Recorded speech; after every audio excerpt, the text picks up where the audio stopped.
மாணவர்கள் எவரும் போதைக்கு அடிமையாகாதீர்கள். அடிமையானவர்கள் மீண்டதாக சரித்திரமில்லை. எனவே உங்களையும் சமூகத்தையும் பாதுகாத்துக் கொள்ளுங்கள். உங்கள் நலன் கருதி கல்வி டிவி.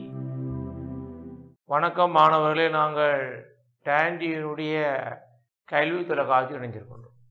உங்களுக்கு தெரியும் மாணவர்களே, கல்வி தொலைக்காட்சியால் ஏழு மாணவர்களுக்கான பாடங்கள் தினந்தோறும் ஒவ்வொரு ஆசிரியரால் கற்பிக்கப்பட்டு வருகின்றது. அதன் அடிப்படையில் நாங்கள் வரலாறு பாடத்தை தொடர்ச்சியாக பார்த்து வருகின்றோம். உங்களுக்கு தெரியும் மாணவர்களே, கலைத்துறையில் நிறைய பாடங்கள் இருக்கின்றது. அதில் ஒரு பாடம் தான் இந்த வரலாறு பாடம். அதிலும் இந்த வரலாறு பாடத்தை ஒரு பாடம் எடுக்கிற மாணவர் தெரியும், இலங்கை வரலாறு கட்டாயம். ஏனைய வரலாறு இருக்கின்றது, இந்திய வரலாறு இருக்கின்றது, ஐரோப்பிய வரலாறு இருக்கின்றது, நவீன வரலாறு இருக்கின்றது. இதில் நாங்கள் ஐரோப்பிய வரலாறு தொடர்பாக கடந்த நிறைய வகுப்புகளில், கடந்த மாதங்களில், ஒரு 4 மாதங்களில் ஐரோப்பிய வரலாறு தொடர்பான பாடப்பிறப்புகள், அதோட இந்த பல விடயங்கள் பார்த்துனாங்க. அதோட இலங்கை வரலாறும் குறிப்பிட்ட ஒரு சில காலத்தை முன்னிலைப்படுத்தி, குறிப்பாக அனுபவ காலத்தை முன்னிலைப்படுத்தி அந்த காலத்தில் இடம்பெற்ற நிர்வாகம், மொழியும் இலக்கியமும் கலைகள் போன்று பல விடயம் பார்த்துனாங்க. இப்போ மீண்டும் மாணவனுடைய வேண்டுகோளுக்கு நாங்கள், அதாவது கல்வி தொலைக்காட்சியை தினந்தோறும் பார்க்கின்ற மாணவனுடைய விருப்பத்துக்கு நாங்கள் இந்த ஐரோப்பிய வரலாறுல நாங்கள் கட்டாயம் பெறக்கூடிய முதலாவது அழகான நாகரிகங்கள் என்ற ஒரு பாடம் மீண்டும் உங்களுக்காக நான் கற்பிக்கின்றேன். இதனால் இந்த நாகரிகம் என்ற பாடத்தில் முக்கியமாக கிரேக்க நாகரிகம் இருக்கின்றது, உரோம நாகரிகம் இருக்கின்றது, அரபிய நாகரிகம் இருக்கின்றது, கிறிஸ்தவ நாகரிகம் இருக்கின்றது.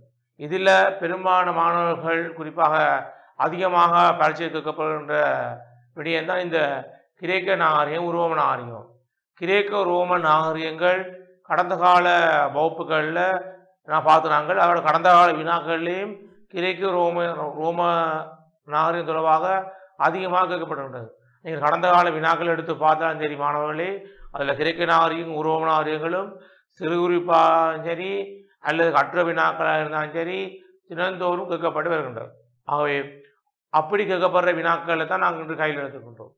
குறிப்பாக மாணவருடைய விருப்பம், மாணவர்கள் அந்த கிரேக்க நாகரிகம் உரோம நாகரிகமான ஒரு பூர்ண தெளிவு இருக்கணும் என்ற கணக்கு நாங்கள் கடந்த கால வகுப்புகள் எல்லாம் கிரேக்க நாகரிகம் பார்த்துனாங்க. அதுக்கப்புறம் உரோம நாகரிகமும் நாங்கள் ஒரு சில விடயங்களோட இணைத்து பார்த்துனாங்க.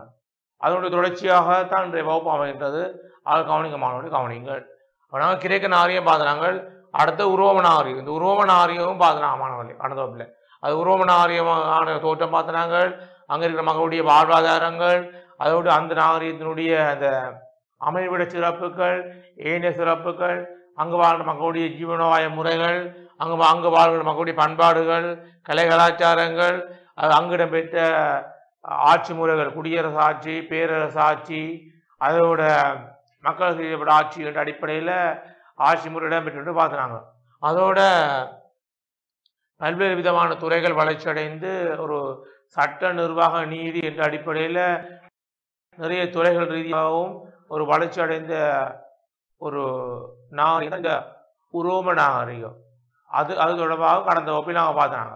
ஆகவே அதோட அங்கு இடம்பெற்ற பேரரசு ஆட்சி என்னும்போது அங்கே குறிப்பாக அங்கு ஆட்சியர் ஜூலியஸ் சீசர், மற்றது அகஸ்டஸ் சீசர் போன்றவர்களுடைய ஆட்சி முறைகள் பண்புகளையும் அவருடைய காலகட்டங்களில் எப்படி ரோம நாகரிகம் நம்முடைய பேரரசுகளை எட்டியது என்பதையும் பார்த்தனாங்க. அதோட இந்த உரோம நாகரிகத்தினுடைய கட்டக்கலை, சிற்பக்கலைகள், அதோட உரோம நாகரிகத்தினுடைய வீழ்ச்சிகள், அதோட அப்படி தொடர்ச்சியாக பார்த்தனாங்க. அங்கு இடம்பெற்ற கட்டக்கலை மட்டுமில்லாமல் சிற்ப ஓவியக்கலையும் அங்கு இடம்பெற்றிருக்கின்றது. அது தொடர்பாகவும் நாங்கள் பார்த்தனாங்க.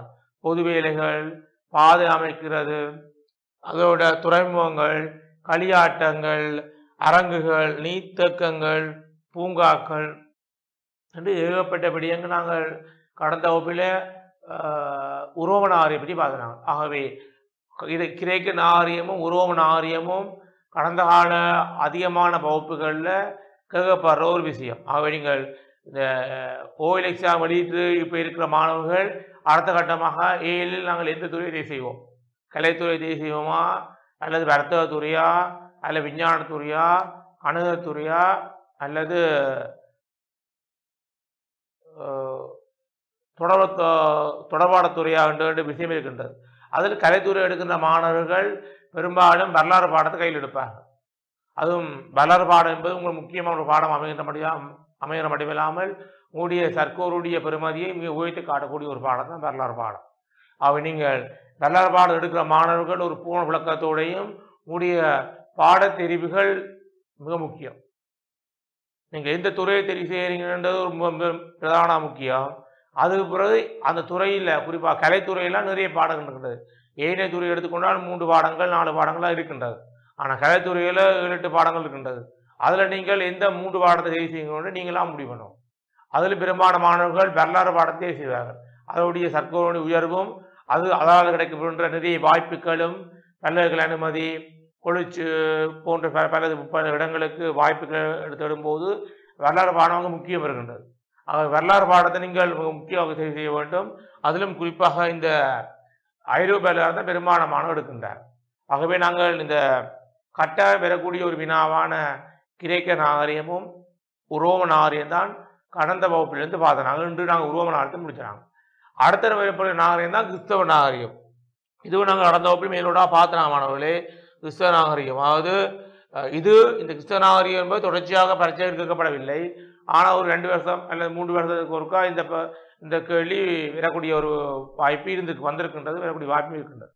ஆகவே இந்த கிறிஸ்தவ நாகரிகம் வந்து அது உங்களுக்கு தெரியும், இயேசுநாதர் கிறிஸ்தவ மதத்தை தோற்றுவித்த அவதார புருஷரான இயேசுநாதரால் உருவாக்கப்பட்ட அவருடைய பிறப்பை மையப்படுத்தி உருவாக்கப்பட்ட ஒரு நாகரிகம் தான் இந்த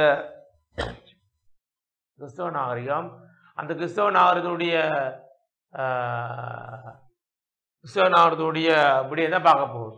கவனிங்கள், ஐரோப்பாவில் கிரேக்க ரோமானிய பண்புகளை உள்ளடக்கி தனித்துவமான பண்புகளை கொண்டு ஐரோப்பாவில் கிரேக்கத்தினுடைய நாகரிகத்தினுடைய அரசியல், பொருளாதார, சமய, கலை விடயங்களையும் உரோம நாகரிகத்தினுடைய கலை, கட்டடக்கலை, சிற்பக்கலை மற்றும் அரசியல், பொருளாதார ஏனைய இதர விடயங்களையும் உள்ளடக்கி தோற்றம் பெற்ற ஒரு நாகரிகம் தான் இந்த கிறிஸ்தவ நாகரிகம். இது முக்கியம். அடுத்த பாருங்கள், கிறிஸ்தவம் யூதேய நாட்டின் பெத்லகேம் இடத்தில் பிறந்த இயேசுவை அவதார புருஷாக கொண்டு வந்தது. அதாவது அர்த்தம் பார்த்தாங்க, யூதேய நாட்டில் பெத்லகேம் 2 இடத்துல பிறந்த அவதார புருஷரான இயேசுனாவுடைய பிறப்பை மையப்படுத்தி அவர் பாவங்களை சுமப்பக்காக பிறந்தார் என்றும் அவர் பாவங்களை களைந்து பூமியில் நிறைய விடயங்களை, நிறைய போதனைகளை செய்தார் என்றும் நாங்கள் கடந்த வகுப்பிலிருந்து பார்த்தோம். அது அவருடைய போதனை நிறைய பார்த்தோம். கடந்த வகுப்பு பார்த்தோம். கடவுளின் தந்தை பண்பு, அதோட மனித சகோதரத்துவம், நல்லாட்சி, பகைவருக்கு அன்பு காட்டு, ஆடம்பர வாழ்க்கை எதிர்ப்பு, இப்படி நிறைய விடயங்களை தன்னுடைய கோட்பாடாகவும் தன்னுடைய ஒரு கருப்பொருளாக கொண்டு இயேசுனாவுடைய சீடர்களால் பெறப்பட்ட ஒரு மதம் தான் கிறிஸ்தவ மதம். ஆகவே கிறிஸ்தவ மதத்தினுடைய தோற்றம், அதனுடைய விடயங்களை உள்ளடக்கித்தான் இந்த கிறிஸ்தவ நாகரிகம் ஐரோப்பாவின் மிக உன்னதமான நாகரிகமாக வளர்ச்சி அடைந்திருந்தது. அதை பற்றி தான் நாங்கள் இன்று பார்த்துட்டு வருகின்றோம். ஆகவே பாருங்கள், அடுத்த பாருங்கள், ஜூதம், சொரஸ்தியம், புலமைவாதம் போன்ற மதங்களின் நல்ல கருத்துக்களினை உள்ளடக்கி கிறிஸ்தவம் தோற்றம் பெற்றது. அதாவது கிறிஸ்தவ மதமானது தனக்கு தனித்துவமான பண்புகளை கொண்டிருந்தாலும் வேறு வேறு மதப்பிரிவினுடைய உட்பிரிவுகளை உள்ளடக்கி ஒரு எழுச்சி பெற்ற ஒரு நாகரிகம் தான் இந்த கிறிஸ்தவ நாகரிகம் என்று விளங்குகின்ற மாணவர்களே. ஆக பாருங்கள், ஜூதேயம், சொரஸ்தியம், புலமைவாதம் போன்ற மதங்களின் நல்ல கருத்துக்களினை உள்ளடக்கி கிறிஸ்தவம் தோற்றம் பெற்றிருக்கிறது. அடுத்த பாருங்கள், பெண்களுக்கு சுதந்திரம் வழங்கப்பட்டது. பெண்களுக்கு இயேசுவினுடைய பிறப்புக்கு முதல் ஐரோப்பாவில் குறிப்பாக பெத்லகேம் நகரத்தில் பெண்களுக்கு முக்கியத்துவம் கொடுக்கப்படவில்லை. பெண்கள் அடிமையாக வைத்திருந்தார்கள். அந்த பெண் சுதந்திரத்தை வலியுறுத்துகிற ஒரு நாகரிகமாகவும் இந்த கிறிஸ்தவ நாகரிகம் விளங்குகின்ற முக்கியமாக. அடுத்த பாருங்கள், கிறிஸ்தவ மடாலயங்கள் தோன்றின. கிறிஸ்தவ மதம் தோற்றம் பெற்றோட கிறிஸ்தவ மதத்தை பரப்பக்கூடிய கிறிஸ்தவ சீடர்கள், பாதிரிமார்கள், போப்பாண்டவர்கள் போன்றெல்லாம் இங்கிருந்து தோற்றம் பெறுகின்றார்கள். ஆகவே கிறிஸ்தவ மதத்தை பரப்பக்கூடிய மடாலயங்கள் அதோட இந்த பல்வேறு விடயங்கள் இங்கே அரங்கேற்றப்படுகின்ற முக்கிய விடயமாக இருக்கின்றது. ஆக பார்க்கணும். அடுத்த பாருங்கள், போப்பாண்டவர், அருத்தந்தையார், பேராயர்கள் போன்ற முக்கியம் இருக்கின்றார்கள். அதோட பைபிள் மக்கள் அறிந்தனர். பைபிள் கிறிஸ்தவ மதத்துடைய புனித நூல், ஒவ்வொரு மதத்துக்கும் ஒவ்வொரு நூல் புனிதமாக விளக்குகின்றது. அது இந்த கிறிஸ்தவ மதத்துக்குரிய புனித நூலாக பைபிள். அது இங்கே ஒரு முக்கியமான ஒரு புத்தகமாகவும் கிறிஸ்தவ மதத்தை சேர்ந்தவர்களுக்கு ஒரு புனிதமான நூலாகவும் விளங்குகின்றது. அடுத்த பாருங்கள், தர்க்கம், எண்கணிதம், இலக்கணம், கேத்திர கணிதம், வாணிய, சங்கீதம் ஆகிய துறைகளை உள்ளடக்குகின்றது. குறிப்பாக தர்க்கம், எண்கணிதம், இலக்கணம், கேத்திர கணிதம், வாணிய, சங்கீதம் போன்ற பல துறைகளை உள்ளடக்கித்தான் இந்த கிறிஸ்தவ நாகரிகம் ஐரோப்பாவில் உன்னதமான வளர்ச்சி அடைந்த தன்மையை நாங்கள் காணக்கூடிய இருக்கின்றது.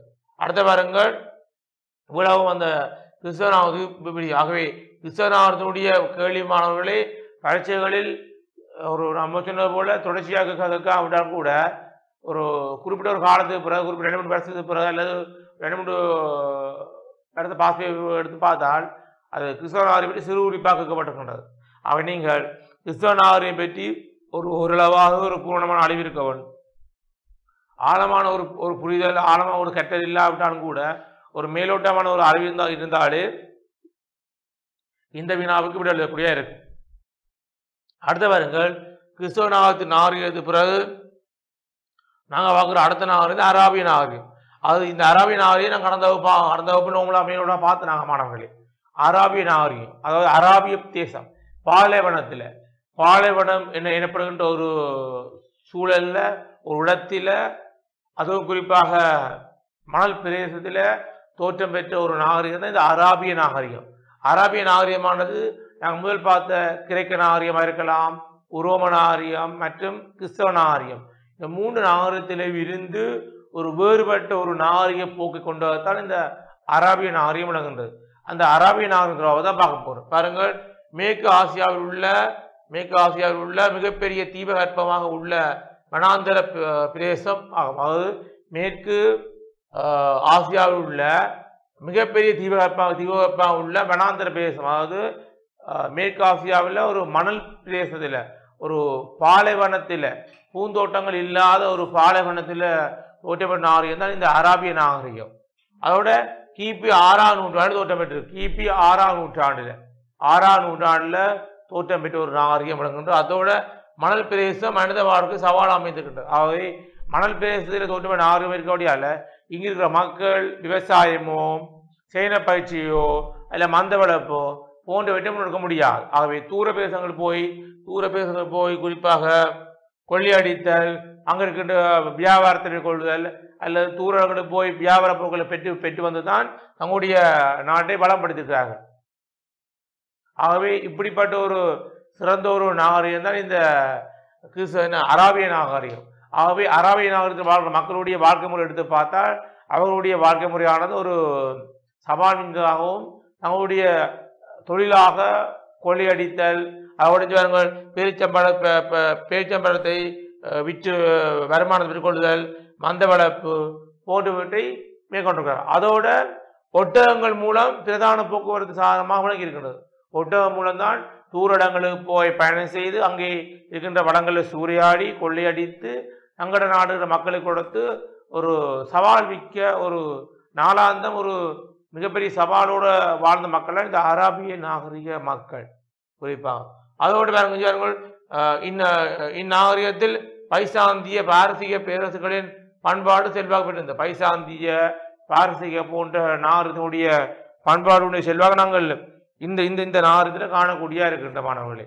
அடுத்த பாருங்கள், பெரும்பாலும் பிற நாட்டு தொடர்புகள், அது உள்ளூர் தொடர்புகளையும் விட பிற தேசங்களில் தொடர்புகளை மேற்கொண்டு அங்கிருந்து வியாபார பொருட்களையோ வர்த்தக பொருட்களையோ அதில் கொள்ளையடித்து வந்துதான் தங்களுடைய நாளாந்த வாழ்க்கையை ஒரு சிறந்த 3 முறையில் முன்னெடுத்திருக்கிறார்கள்.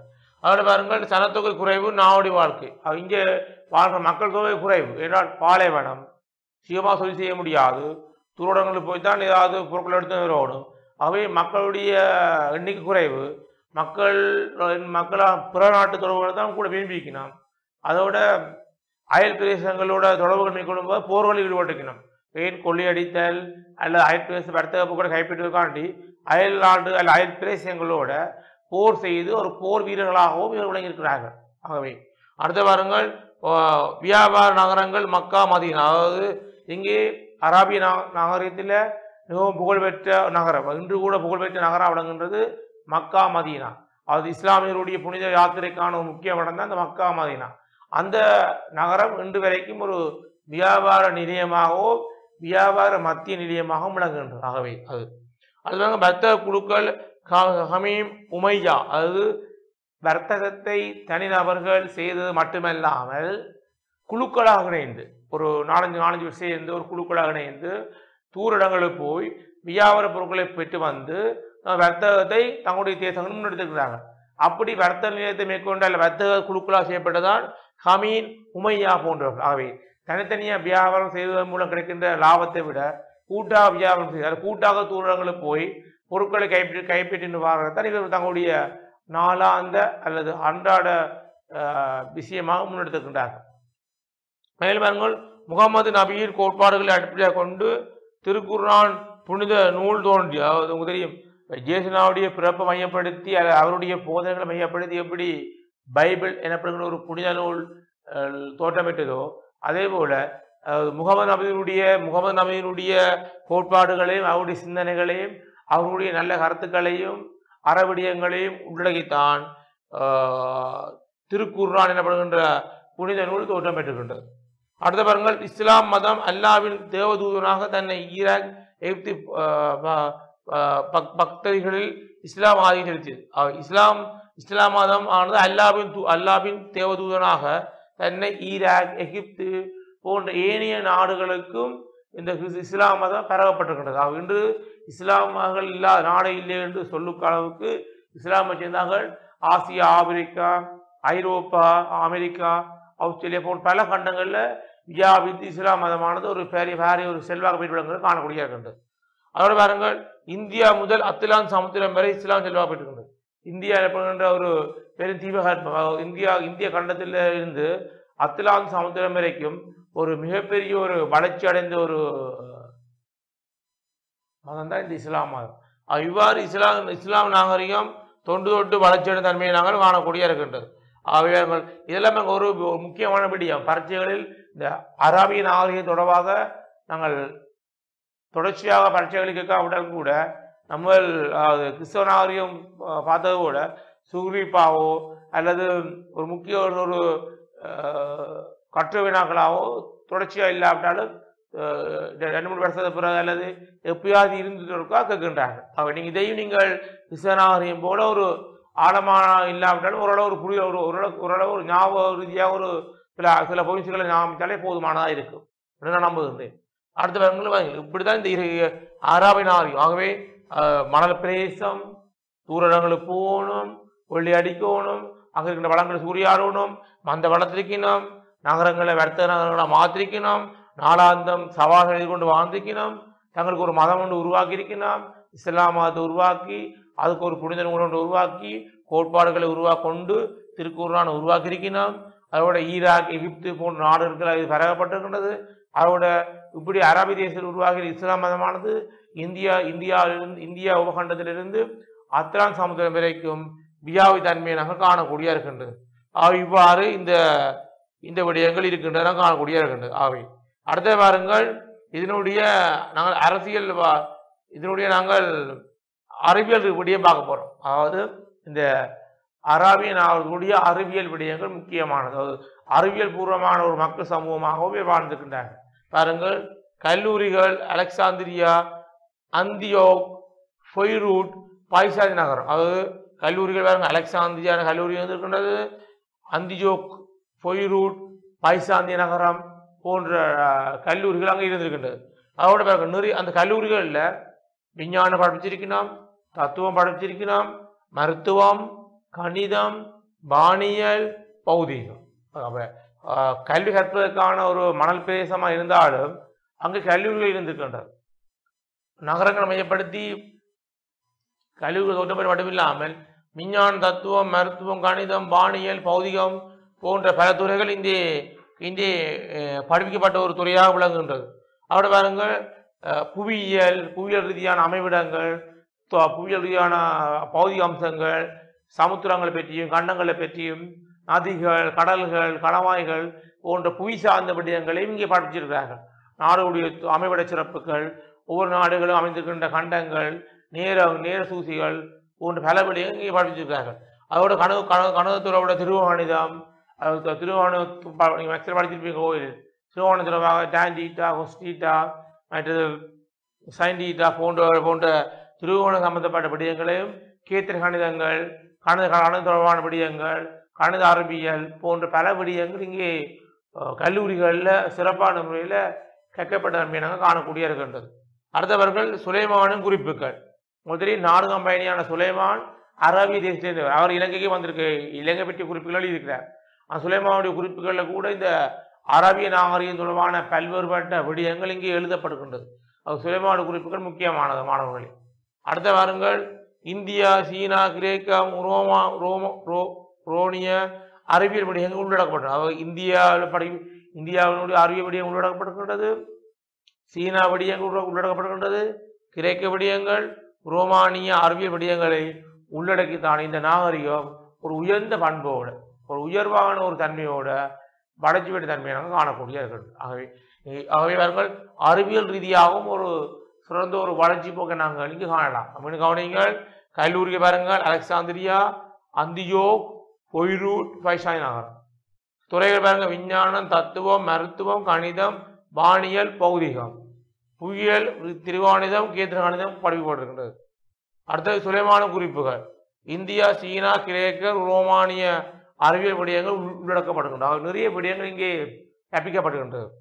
அடுத்த மருத்துவம் பாருங்கள், 34 மருத்துவ சாலைகள் 100 எழுதப்படுகின்றன. எப்படி இங்கே கல்வி ரீதியாக கல்லூரி நிறுவப்பட்டு நிறைய பாடங்கள் படிக்கப்பட்டிருக்கோ, அதே போல இங்கே மருத்துவ ரீதியாக 34 மருத்துவ சாலைகள் நிறுவப்பட்டதோடு அது சம்பந்தப்பட்ட நூல்களும் அங்கே எழுதப்படுகின்றது. ஒவ்வொரு நோய்களும் ஏற்படுவதற்கான காரணங்கள், அதை எப்படி குணப்படுத்துறது, அதில் எப்படி விளைவுகள், அதை ஆரம்பத்தில் எப்படி நோயை இனம் காண்பது என்று பல விடயங்கள் இங்கே கற்பிக்கப்பட்ட புத்தக வடிவிலையும் வெளியிடப்பட்டிருக்கின்றது. அதில் பாருங்கள், நோய் மாற்றுவியல், நோய் ஏற்பட்டது எப்படி மாற்றுறது, மருத்துவ நூல்கள், மருந்து பற்றிய தொகை நூல்கள், தோற்றம், இப்படி பல்வேறு விடயங்கள் இங்கே முக்கியம் இருக்கின்றது. அடுத்தவர்கள் குறிப்பாக கவனிங்கள்,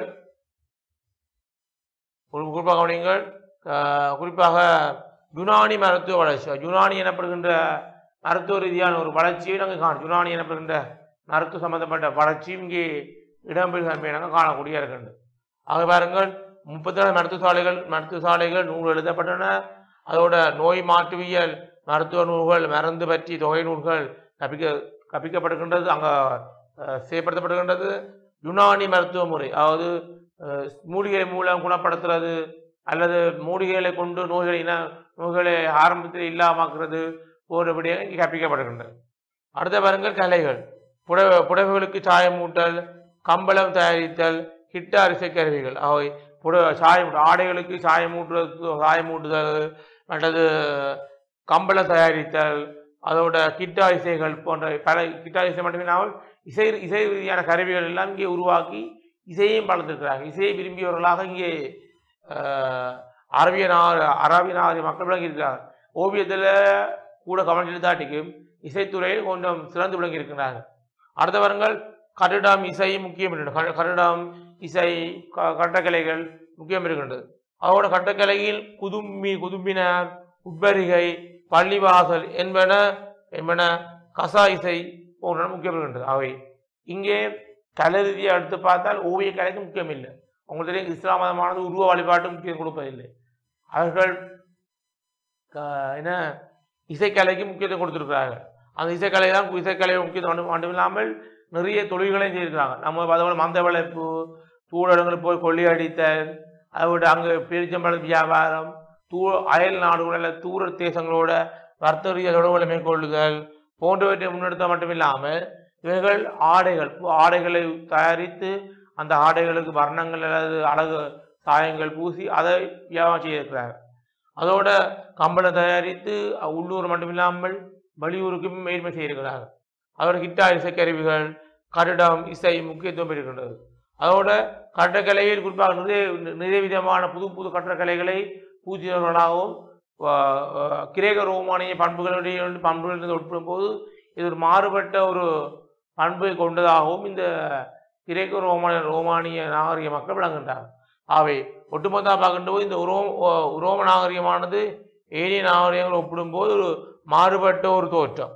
அமைவிடம் அப்படி, அங்கே வாழ்கிற மக்களுடைய வாழ்க்கை முறை அப்படி, அதோடு அங்கே இருக்க மக்களுடைய தொழில்கள், ஜீவனோபாய முறைகள், பண்புகள், அதோட கலைகள், அதோட நாவடி வாழ்க்கை முறை வாழ்ந்துக்கிறார்கள்.